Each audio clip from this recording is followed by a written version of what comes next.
Halo adik-adik Smart Generation semuanya, apa kabar kalian?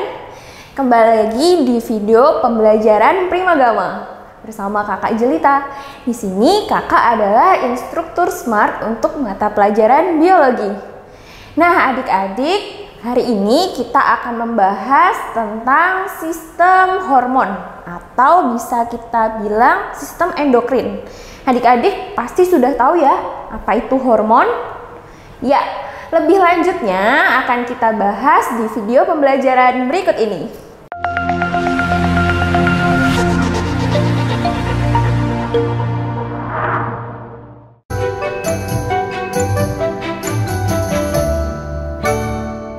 Adik-adik, apa ya yang disebut dengan sistem hormon? Sistem hormon sendiri adalah bagian dari sistem koordinasi manusia.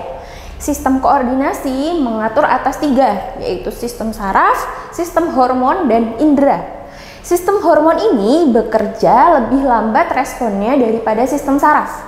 Hormon dihasilkan oleh kelenjar endokrin. Nah, kelenjar endokrin ini menghasilkan senyawa organik yang kita sebut hormon, dan hormon ini bekerja untuk mengatur metabolisme tubuh kita, mengatur pertumbuhan, mengatur perkembangan, dan lain-lain. Nah, seperti yang kita lihat pada gambar, ada beberapa kelenjar yang ada di tubuh kita, dari mulai kelenjar hipotalamus, kelenjar tiroid, kelenjar paratiroid, kelenjar adrenal, dan ada juga pankreas serta kelenjar reproduksi. Kalau adik-adik mau menghafalkan, boleh dari urut atas ke bawah sehingga menghafalkannya lebih mudah dari atas ke bawah. Nah, sekarang lebih lanjutnya ada hormon apa saja di dalam tubuh manusia. Kita simak penjelasan berikut ini. Yang pertama adalah kelenjar hipofisis. Kelenjar hipofisis ini disebut dengan kelenjar pituitari. Nah, letaknya ada di bagian dasar hipotalamus. Berarti di bagian mana, Dek? Ya, di bagian otak. Kemudian, si hipofisis ini terbagi atas tiga bagian, yaitu anterior, intermediate, dan juga posterior. Nah, untuk lebih jelasnya seperti ini ya gambarnya untuk kelenjar hipofisis atau pituitari. Kelenjar hipofisis atau pituitari ini biasanya disebut dengan master of gland. Kenapa ya master of gland? Nah, karena hipofisis atau pituitari ini akan mengatur kerja dari kelenjar-kelenjar lain di dalam tubuh kita. Apa saja sih yang diatur? Nah, ini dia. Yang pertama ada somatotropin atau disingkat dengan STH. Somatotropin ini adalah hormon yang mengatur tentang pertumbuhan dan perbanyakan sel-sel tubuh. Pernahkah kalian melihat orang yang pertumbuhannya terlalu pesat sehingga tubuhnya amat tinggi menjulang atau kita sebut dengan gigantisme? Ataukah kalian pernah melihat orang yang pertumbuhannya sedikit terhambat atau kita sebut dengan kretinisme? Nah, gigantisme dan kretinisme ini adalah kelainan yang ditimbulkan karena hormonnya somatotropin ini tidak bekerja dengan baik. Yang kedua adalah hormon prolaktin. Prolaktin ini bekerja untuk membantu sekresi susu sehingga ibu-ibu menyusui ini dapat menyekresikan air susu ibu. Yang ketiga adalah ACTH atau adenocorticotropic hormone. Ini adalah mengatur tentang sekresi hormon dari korteks adrenal. Jadi adik-adik, di ginjal kita, di atasnya ginjal itu ada kelenjar namanya kelenjar korteks adrenal. Nah, kelenjar ini dipicu oleh ACTH. Lebih lanjutnya nanti akan kakak bahas mengenai hormon dari kelenjar korteks adrenal. Selanjutnya adalah hormon gonadotropin. Dari kata-katanya ada kata-kata gonad. Berarti adalah mengatur tentang Ya, kelenjar kelamin, yaitu fungsi gonad yang berhubungan dengan sekresi hormon-hormon reproduksi. Contohnya ada FSH, ada LH, ada estrogen, dan ada progesteron. Selanjutnya ada TSH atau thyroid stimulating hormone. Thyroid stimulating hormone ini bertugas untuk merangsang kerja kelenjar tiroid. Nah, nanti kita bahas tentang kelenjar tiroid, hormonnya apa saja. Nah, pasti kalian agak bingung ya, gimana ya ngapalinnya. Nah, kakak punya smart solutionnya. Smart solutionnya kalian pasti tahu kan, spaghetti. Makanan apa itu? Nah, spaghetti ini jenis makanan, tapi kita bisa pakai spaghetti untuk menghafalkan jenis hormon di hipofisis anterior. Ada S-nya untuk somatotropin, P-nya untuk prolaktin, A-nya untuk ACTH, G-nya untuk gonadotropin, dan T-nya untuk TSH atau thyroid stimulating hormone. Gitu ya adik-adik ya, sudah paham untuk hipofisis anterior? Kita lanjut ke kelenjar selanjutnya. Kelenjar selanjutnya adalah hipofisis intermediate. Hipofisis intermediate ini letaknya di bagian tengah. Fungsinya untuk apa, Kak? Fungsinya adalah dia bekerja untuk merangsang MSH atau melanocyte stimulating hormone yang mempengaruhi warna kulit. Nah, warna kulit atau pigmen-pigmen lain yang ada di tubuh kita. Di tubuh kita itu punya pigmen yang namanya melanin.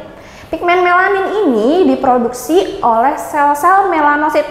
Sel-sel melanosit ini dirangsang oleh MSH. Jadi ada orang yang mempunyai warna kulit hitam, warna kulit putih, warna rambut pirang, warna rambut hitam, bermata coklat. Nah, semuanya ini dipengaruhi oleh adanya pigmen melanin. Nah, ini yang menyebabkan kita ini mempunyai ras yang berbeda-beda di suatu negara. Bahkan di dunia ini kita rasnya beda-beda. Nah, ini adanya hormon yang merangsang melanin itu sendiri. Selanjutnya ada hipofisis posterior. Hipofisis posterior ini menghasilkan hormon oksitosin. Oksitosin sendiri berfungsi untuk membantu kelahiran dan sekresi kelenjar susu. Nah, pernahkah kalian membayangkan seorang ibu hamil itu ketika kontraksi dia bisa melahirkan bayi yang besar, melebihi kapasitas pada umumnya misalnya. Kan bayi itu besar, bisa dikeluarkan lewat saluran yang lumayan sempit. Nah, ini karena adanya hormon oksitosin yang bertugas untuk merilekskan saluran reproduksi sehingga mempermudah kelahiran. Selanjutnya adalah hormon ADH atau antidiuretik hormon. Antidiuretik hormon ini pasti kalian sering dengar ketika belajar pada materi sistem ekskresi, ya, saat pembentukan urin. ADH berfungsi menurunkan volume urin dan meningkatkan tekanan darah. Jadi dia akan bekerja pada saat ya di proses reabsorpsi, pada saat penyaringan air di tubulus ginjal. Selanjutnya adalah kelenjar tiroid dan paratiroid. Terletak di mana kira-kira kelenjar tiroid dan paratiroid ini? Letaknya ada di bawah faring. Nah, kelenjar tiroid dan paratiroid ini, kalau yang tiroid tadi disebutnya dengan kelenjar gondok. Kalau paratiroid sebutannya adalah anak gondok. Nah, apa yang disekresikan dari kelenjar tiroid? Nah, yang pertama, kelenjar tiroid akan menghasilkan hormon triodotironin atau T3 dan hormon tiroksin. Keduanya berfungsi untuk mengatur metabolisme, pertumbuhan, perkembangan, dan kerja saraf. Kemudian, kelenjar tiroid ini juga menghasilkan kalsitonin. Dari kata-katanya ada kalsi, berarti dia akan mengatur metabolisme kalsium dalam darah. Nah, kalau yang kelenjar paratiroid ini bekerja menghasilkan hormon paratormon atau kita sebut PTH. Kerjanya dia akan antagonis dengan kerja kalsitonin. Nah, kita simak ya nanti bagaimana metabolisme kalsium di dalam tubuh kita. Adik-adik, ini adalah gambar letak di mana kelenjar tiroid dan paratiroid itu terletak. Kelenjar tiroid terletaknya lebih di atas daripada kelenjar paratiroid. Nah, sekarang kita lihat nih mekanisme kerjanya. Kita harus ingat bahwa tadi di hipofisis anterior ada hormon yang namanya TSH. Jadi TSH ini kemudian akan merangsang kerja dari kelenjar tiroid.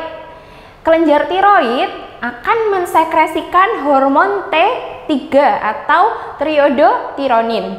Dan T3 ini ketika bereaksi dengan iodin akan menghasilkan tiroksin atau T4. Nah, oleh sebab itu kalian pernah tahu tidak penyakit kekurangan yodium atau kekurangan iodin. Nah, ini akan menghasilkan penyakit gondokan atau gondongan. Nah, ini adalah kelenjar tiroid yang membesar karena kekurangan yodium. Paham di sini ya? Nah, bagaimana lalu mekanisme metabolisme kalsium di dalam tubuh kita? Nah, seperti ini adik-adik. Ketika kalsium di dalam darah itu dalam kadar yang tinggi, misalnya kalian habis minum susu dengan kalsium yang tinggi. Nah, kalsium-kalsium yang ada di darah kalian itu akan dibawa ke tulang. Oleh siapa? Oleh kalsitonin. Jadi kalsitonin ini akan mempercepat penyerapan kalsium dalam darah untuk diserap di tulang. Atau kalsiumnya di usus juga bisa untuk diserap di tulang. Jadi semakin banyak kalsium dalam tulang kita, kepadatan tulang akan semakin baik. Nah, kondisi sebaliknya, ketika darah kita kekurangan kalsium, maka kalsium dirombak oleh paratormon atau PTH, sehingga kalsitonin di sini berfungsi untuk menurunkan kadar kalsium dalam darah, dan PTH atau paratormon ini berfungsi untuk meningkatkan kadar kalsium dalam darah dengan merombak kalsium-kalsium yang ada di tulang kita.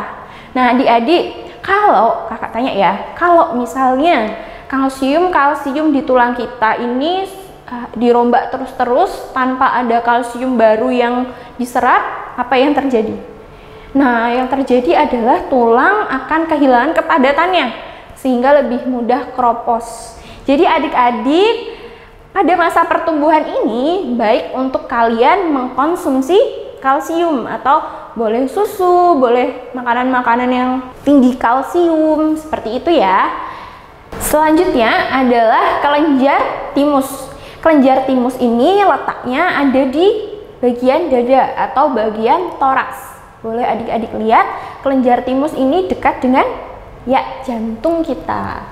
Kita lihat ya fungsi dari kelenjar timus sendiri. Kelenjar timus ini berbentuk lobus, berjumlah 2, warnanya kemerahan. Terletak di bagian toraks, di atas jantung. Kerjanya adalah untuk menghasilkan hormon timosin. Timosin sendiri berfungsi untuk merangsang pembentukan limfosit T. Kemudian kelenjar timus juga berperan untuk mengaktifkan GH atau growth hormone dan membentuk sistem imun. Nah, kelenjar timus ini, Dek, kaitannya adalah dengan sistem imun kita. Sistem imun kita itu ada yang namanya limfosit T. Masih ingat? Nah, limfosit T ini adalah limfosit yang dibentuk di kelenjar timus, sehingga kelenjar timus ini erat kaitannya dengan sistem imun. Dia akan membentuk imun tubuh kita. Selanjutnya adalah kelenjar anak ginjal atau adrenal. Kelenjar anak ginjal ini kita bilang atau kita sebut dengan kelenjar korteks adrenal. Terletak di bagian atas ginjal. terdiri dari bagian korteks di bagian luar dan bagian dalamnya kita sebut dengan medula. Nah, ini adalah gambarnya. Jadi, di atasnya ginjal itu masih ada kelenjar ternyata. Nah, kelenjar ini berfungsi untuk apa ya?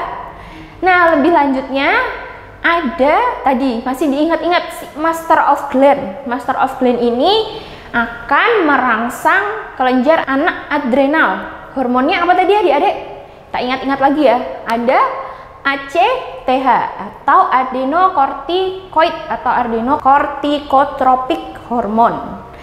ACTH akan merangsang kelenjar anak ginjal ini atau kelenjar korteks adrenal untuk menghasilkan yang pertama adalah mineralokortikoid dan glukokortikoid. Ini yang dihasilkan oleh korteks adrenal.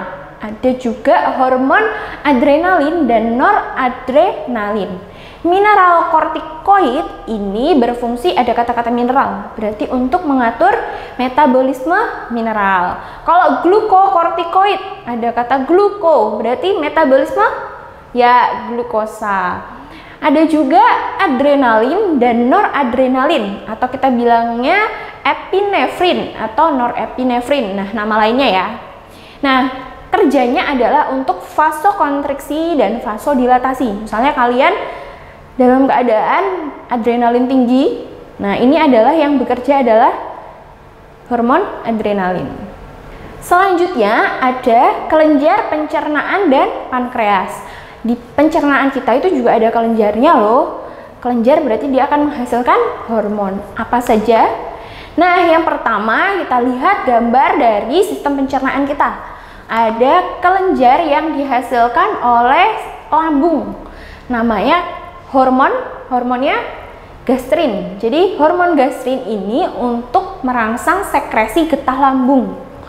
Yang kedua ada hormon yang dihasilkan oleh kelenjar usus kita. Namanya CCK atau kolesitokinin. CCK ini membantu sekresi getah empedu. Dan SCT atau sekretin yang berfungsi merangsang sekresi getah pankreas.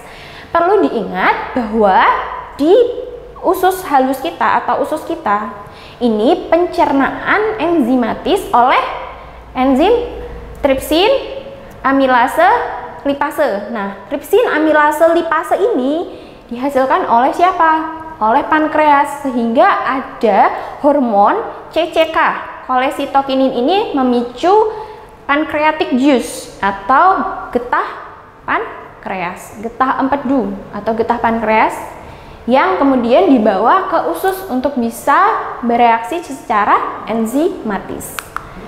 Nah, kelenjar pankreas itu sendiri ada fungsinya, Dek.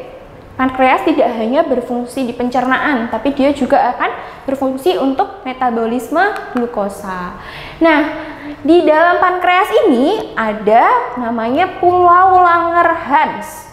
Kenapa namanya Pulau Langerhans ya?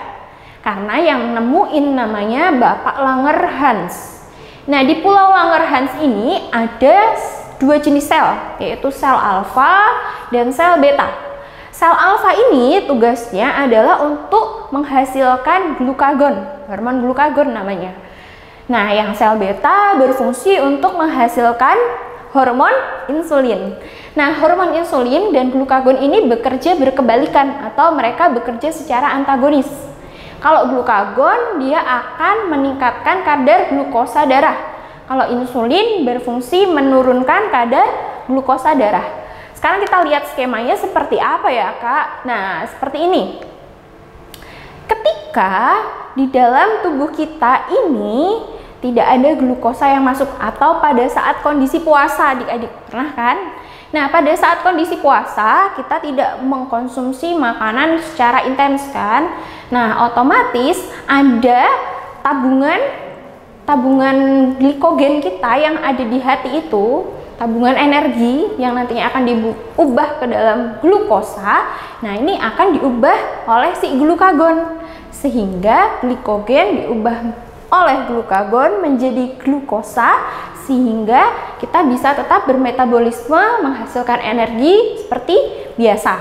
Nah, ini kondisinya saat puasa. Kita tidak makan, tidak minum, tapi tetap bisa menghasilkan energi.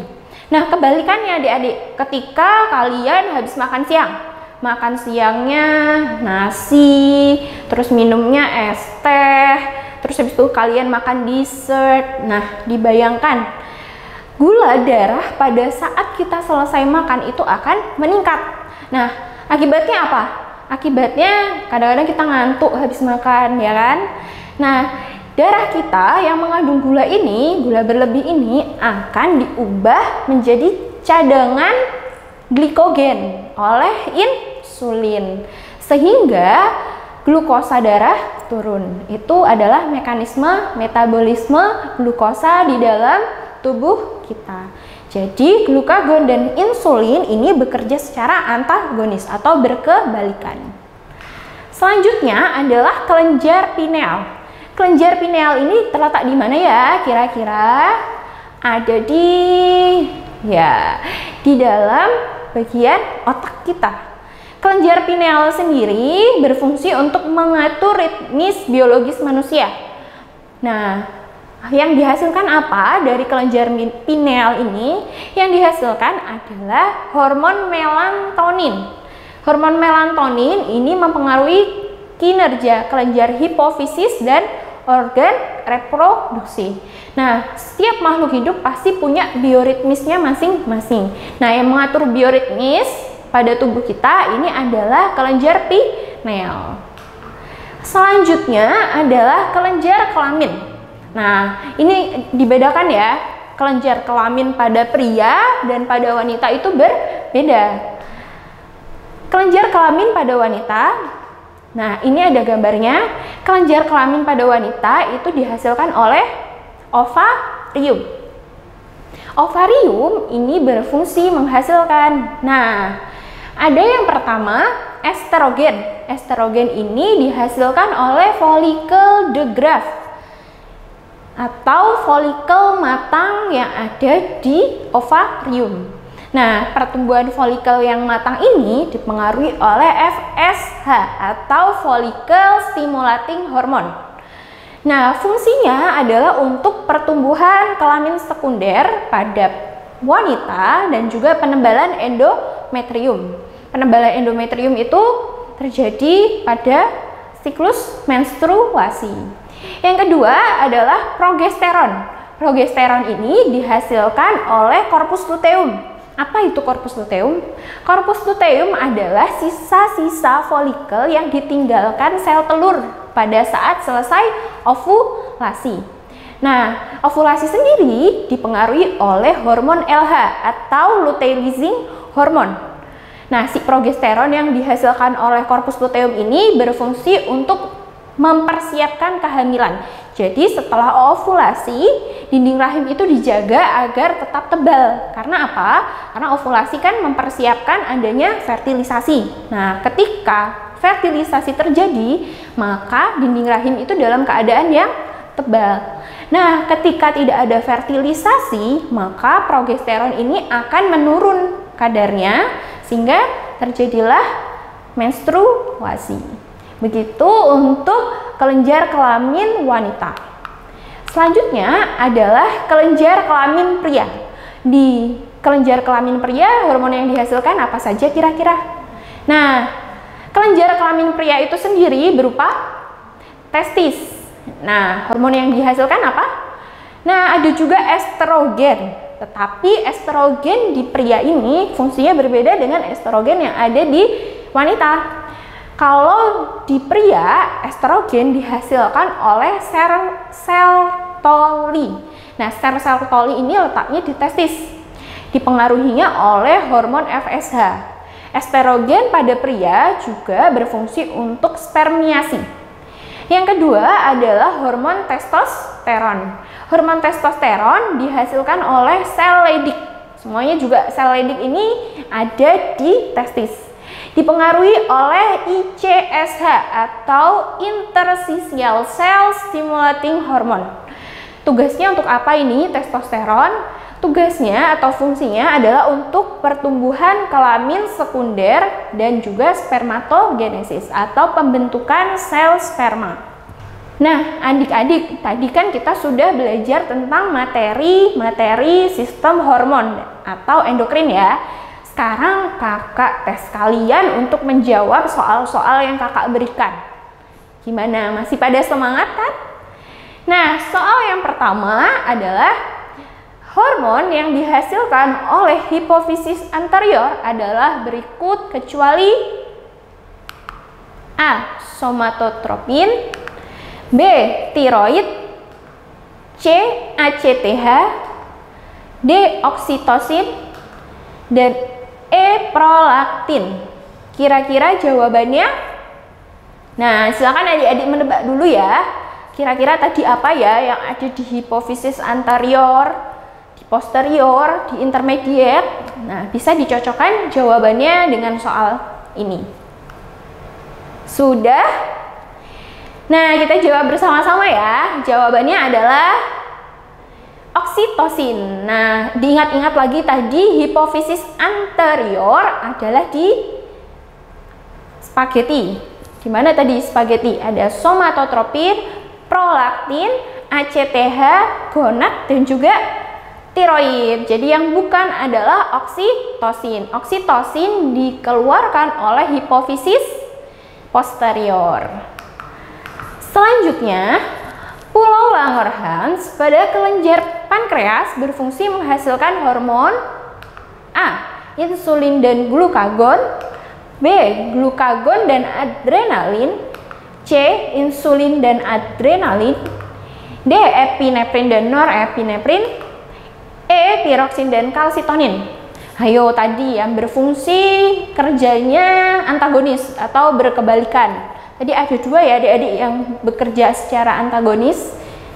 Kira-kira apa ya? Sudah jawabannya? Ya, kita jawab bersama-sama. Jawabannya adalah ya, insulin dan glukagon. Insulin tadi berfungsi menurunkan glukosa darah. Kalau glukagon berfungsi meningkatkan glukosa darah. Kalau adrenalin, ayo diingat-ingat lagi tadi. Adrenalin ada di kelenjar korteks adrenal. Nah, kalau norepinefrin dan epinefrin, ya sama aja ya. Norepinefrin itu nama lain dari adrenalin. Kalau tiroksin dan kalsitonin, tiroksin tadi dihasilkan oleh tiroid, kalsitonin juga oleh tiroid, dan mereka tidak bekerja antagonis. Yang bekerja antagonis pada kelenjar tiroid adalah kalsitonin dan PTH. Jadi sampai sini jelas ya adik-adik ya. Kalau kelenjar pankreas yang antagonis adalah insulin dan glukagon. Soal selanjutnya, hormon kalsitonin berfungsi untuk A. Mempercepat absorpsi kalsium oleh tulang, B. Mengatur metabolisme, pertumbuhan, dan perkembangan, C. Meningkatkan kadar kalsium dalam darah, D. Mengatur kadar ion organik dalam tubuh, dan E. Mengatur kadar gula darah. Nah, silakan adik-adik nebak dulu nih, kira-kira jawabannya apa ya? Jawabannya tadi sudah kakak jelaskan di penjelasan sebelumnya. Kalsitonin fungsinya untuk apa? Ya kan? Nah, ini sudah ada clue-nya loh adik-adik. Ada kata-kata kalsi, berarti dia akan mengatur kalsium. Nah, kira-kira yang mana yang ada kata-kata kalsium ya? Nah, ada absorpsi kalsium dan juga peningkatan atau meningkatkan kadar kalsium. Ada di opsi A atau opsi C. Nah, yang lebih tepat yang mana kira-kira adik-adik boleh lihat lagi. Jadi kalau misalnya ada opsi pilihan ganda, kalian bisa eliminasi jawaban yang sekiranya tidak sesuai. Sudah jawabannya? Jawabannya adalah A, yaitu mempercepat absorpsi kalsium oleh tulang. Nah, tadi kakak jelaskan bahwa kalsium dalam darah ini akan diserap oleh tulang. Nah, yang mempercepat itu siapa? Kalsitonin. Kalsitonin bekerja berantagonis dengan PTH. Gitu ya. Soal selanjutnya, ovarium adalah kelenjar kelamin wanita yang menyekresikan A. estrogen dan prolaktin, B. estrogen dan oksitosin, C. estrogen dan progesteron, D. prolaktin dan progesteron, E. prolaktin dan oksitosin. Jawabannya apa ya? Kira-kira nih, kelenjar kelamin wanita tadi ada hormon apa aja? Hormonnya, nah ini semuanya berkaitan dengan wanita ya, semuanya. Tapi kan yang dihasilkan oleh kelenjar kelamin wanita. Sudah dapat jawabannya adik-adik? Kita jawab bersama-sama ya. Jawabannya adalah ting ting, C. estrogen dan progesteron. Kalau dari kelenjar kelamin wanita, yaitu dari ovarium, hormon yang dihasilkannya adalah estrogen dan progesteron. Kalau prolaktin itu tadi dari mana? Prolaktin dari hipofisis anterior. Berarti yang opsi prolaktin itu adalah salah. Kalau oksitosin, oksitosin tadi dari hipofisis posterior. Jadi juga salah, bukan dari kelenjar kelamin wanita. Demikian adik-adik Smart Generation semuanya. Tadi kita sudah belajar tentang materi sistem hormon. Kita juga sudah diskusi tentang soal-soal yang berkaitan dengan sistem hormon. Nah, sekarang saatnya kakak pamit undur diri. Jangan lupa ya, kakak ingatkan lagi kalian untuk subscribe channel Primagama dan nyalakan lonceng untuk update video pembelajaran dari kita.